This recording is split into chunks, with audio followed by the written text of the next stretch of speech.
जय भगवान श्री कृष्ण जी।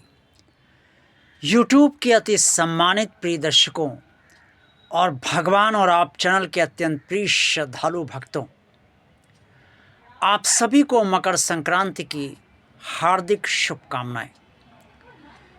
प्रिय श्रद्धालु भक्तों, इस संसार में दो तरह के व्यक्ति होते हैं। एक व्यक्ति वो होते हैं जो आध्यात्मिक होते हैं और दूसरे व्यक्ति वो होते हैं जो सांसारिक होते हैं। और तीसरे प्रकार के भी व्यक्ति कहे जा सकते हैं जो आधे आध्यात्मिक होते हैं और आधे सांसारिक होते हैं। अब आध्यात्मिक व्यक्ति कौन है और सांसारिक व्यक्ति कौन है? सांसारिक व्यक्ति तो आप सब जानते ही हैं कि जिनको भगवान का रचा हुआ इस संसार में बहुत आनंद आ रहा है, बहुत अच्छा लग रहा है और वो इसी संसार में रहना चाहते हैं। वो सोचते हैं कि यही स्वर्ग है, यही नरक है, और वो ये भी सोचते हैं कि इससे बढ़िया और कोई दुनिया हो ही नहीं सकती। और वो इस संसार के भोगों में पूरी तरह से लिप्त हैं और इस संसार के भोगों से बंधे हुए हैं, इस संसार के हर रिश्ते से बंधे हुए हैं। और वो भगवान को मानते तो हैं, लेकिन संसार के आगे भगवान को प्राथमिकता नहीं देते हैं, अर्थात भगवान के आगे इस संसार को प्राथमिकता देते हैं। ऐसे सभी लोग सांसारिक ही होते हैं और सांसारिक ही माने जाते हैं और सांसारिक ही कहे भी जाते हैं। ऐसे लोग रजोगुणी प्रधान होते हैं। सतोगुण उनके अंदर रजोगुण के मुकाबले कम होता है और तमोगुण होता है जो सतोगुण से ज़्यादा होता है। जो सांसारिक होगा उसके अंदर सतोगुण कम होगा, जो और तमोगुण और पूरी तरीके से वो रजोगुणी प्रधान होगा, यानी कि रजोगुण उसके अंतर्गत सतोगुण तमोगुण से ज़्यादा होगा और तमोगुण भी उसके अंदर सतोगुण के मुकाबले ज़्यादा होगा। क्योंकि जब संसार की इच्छाएं उसकी पूरी नहीं होंगी और संसार में से कोई कष्ट होगा तो उसका तमोगुण निसंदेह बढ़ता है। ऐसे सभी व्यक्ति सांसारिक ही होते हैं। आध्यात्मिक व्यक्ति वो होते हैं जो सतोगुणी प्रधान होते हैं, जो हृदय से सरल होते हैं, जिनके विचार शुद्ध होते हैं, जो निरंतर अपने विचारों पर ध्यान देते हैं और निरंतर अपने विचारों को शुद्ध करते रहते हैं, जो परमात्मा की शरण में ही रहना चाहते हैं, परमात्मा को ही अपना मानते हैं और जिस ईश्वर स्वरूप से जुड़ जाते हैं उसे जीवन भर नहीं छोड़ते। और इस संसार में सुख दुख, अनुकूल प्रतिकूल जो भी परिस्थितियाँ आती हैं उन सब को बराबर पूरी तरीके से अपने उस स्वरूप को ही समर्पित करते रहते हैं और उसी की इच्छा से ही चलते रहते हैं। चाहे जो कुछ हो जाए, चाहे जितना बड़ा दुख हो जाए, चाहे जितना बड़ा सुख आ जाए, वो किसी भी स्थित परिस्थिति में अपने उस स्वरूप को नहीं भूलते, परमात्मा को नहीं भूलते जिससे वो जुड़े हुए हैं। ऐसे सभी लोग सतोगुणी प्रधान होते हैं और भगवान की कृपा से यही आध्यात्मिक व्यक्ति भी बनते जाते हैं। आध्यात्म क्या है? इस संसार का व्यवहार जो है, यानी कि इस संसार में जितने भी लोग जिस तरह का व्यवहार करते हैं, कुल मिलाकर वही आध्यात्म है। ये मैं नहीं कह रहा हूँ, ये श्रीमद् भगवद गीता में भगवान श्री कृष्ण जी ने कुरुक्षेत्र के मैदान में अर्जुन से यही कहा है, जो श्रीमद् भगवद गीता में स्पष्ट तौर पे वर्णित है।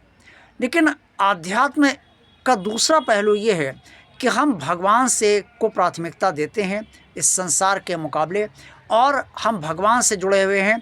हमारा हृदय भगवान से जुड़ा हुआ है, हमारा मन भगवान से जुड़ा हुआ है, हमारी बुद्धि भगवान से जुड़ी हुई है।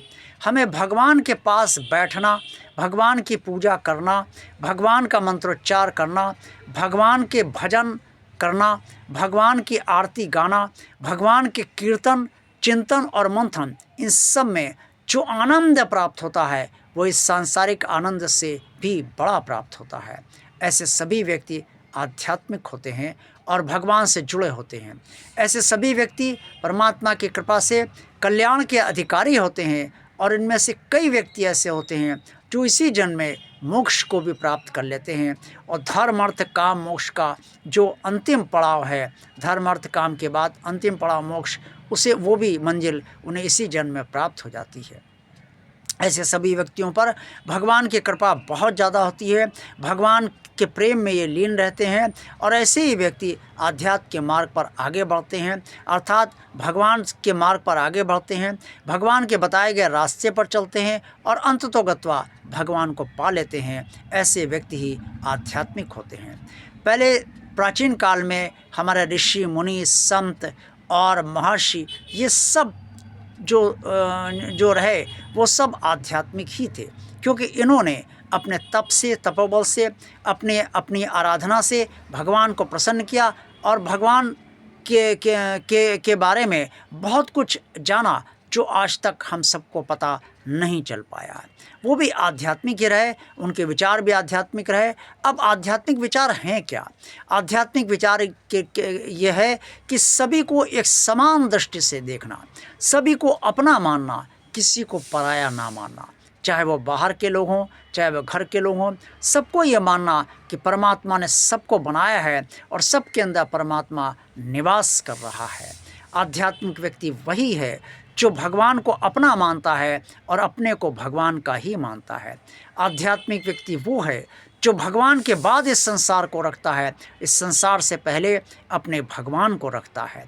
आध्यात्मिक व्यक्ति वही है जो भगवान से जुड़ाव महसूस करता है, भगवान से आनंद प्राप्त करता है, उसे किसी प्रकार के सुख और आनंद की परवाह नहीं होती इस संसार में, क्योंकि जो आनंद, जो सुख उसे अपने भगवान से मिलता है वो जानता है इस संसार में वो आनंद और वो सुख है ही नहीं। और जब उसे भगवान से सुख और आनंद मिलने लगता है तो उसे सांसारिक सुखों की और आनंद की परवाह भी नहीं होती, वह लापरवाह हो जाता है। आध्यात्मिक व्यक्ति अपने में ही खोया रहता है और लोगों को लगता है कि उस संसार में रह रहा है, खा रहा है, पी रहा है, वस्त्र पहन रहा है, आवास में रह रहा है, परिवार के साथ रह रहा है, लेकिन तब भी वो भगवान से जुड़ा होता है और उसे आध्यात्म में जो आनंद प्राप्त होता है, आध्यात्म से जो तृप्ति उसे मिलती है, वो इस संसार में है ही नहीं और वो उस तृप्ति का भोग करता रहता है। ऐसे समस्त व्यक्ति आध्यात्मिक ही होते हैं और उनकी यही पहचान होती है। वो बोलते बहुत कम हैं और जो भी करते हैं उसे ज़्यादा से ज़्यादा करने का प्रयास करते हैं। इसके साथ साथ उनके सत्कर्म होते हैं, वो सदा दूसरों के कल्याण के बारे में सोचते हैं और अपने भी कल्याण के बारे में सोचते हैं, अर्थात अपनी आत्मा के उद्धार के बारे में भी सोचते हैं और इस हेतु कर्म भी करते हैं, पूजा पाठ भी करते हैं और सब कुछ वो करते हैं जो ज़रूरी है। अब तीसरे प्रकार के व्यक्ति वो कहे जा सकते हैं जो ना तो सांसारिक पूरी तरीके से हैं, ना आध्यात्मिक हैं। दरअसल ऐसे लोग संसार से छुटकारा तो चाहते हैं लेकिन भगवान से पूरी तरह से जुड़ नहीं पाते। ऐसे लोगों को निरंतर ये एक मार्ग पर चलना चाहिए, या तो वो आध्यात्मिक हो जाए या सांसारिक हो जाए।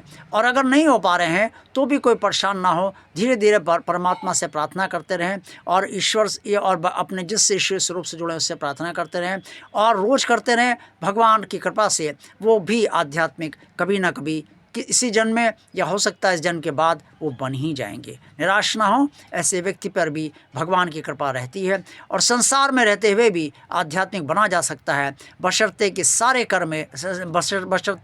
कर्म भगवान को अर्पण किए जाएं, भगवान के प्रति प्राण रहा जाए और भगवान की ही भक्ति की जाए, भगवान में ही मन लगाया जाए, तो इस संसार में रहते हुए भी आध्यात्मिक बना जा सकता है सरलता से।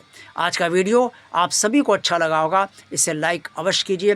जिन श्रद्धालु भक्तों ने अभी तक इस चैनल को, भगवान आप चैनल को सब्सक्राइब किसी कारण अवश्य नहीं किया है, वो इसे भगवान का कार्य मानकर सब्सक्राइब अवश्य कर दें और आइकन बेल पर टच अवश्य करें ताकि इस भगवान आप चैनल के सारे वीडियोस और सारे शॉर्ट आपके पास तुरंत पहुंच जाएं, आपको पता चल जाए कि आप तक कि भगवान आप चैनल का वीडियो, लॉन्ग वीडियो और शॉर्ट वीडियो दोनों आपकी सेवा में आ चुके हैं। इसके साथ साथ इस चैनल को ज़्यादा से ज़्यादा लोगों को शेयर कीजिए ताकि अन्य भगवान के भक्तों तक भी ये चैनल आसानी से पहुँचता रहे। और इस कमेंट्स बॉक्स में आप सब जो कुछ भी कहना चाहें, अपनी राय देना चाहें वो अवश्य दीजिए और जो भी कहना चाहें वो अवश्य कहिए। आप सबका कल्याण हो। देखते रहिए भगवान आप चैनल। जय भगवान श्री कृष्ण जी।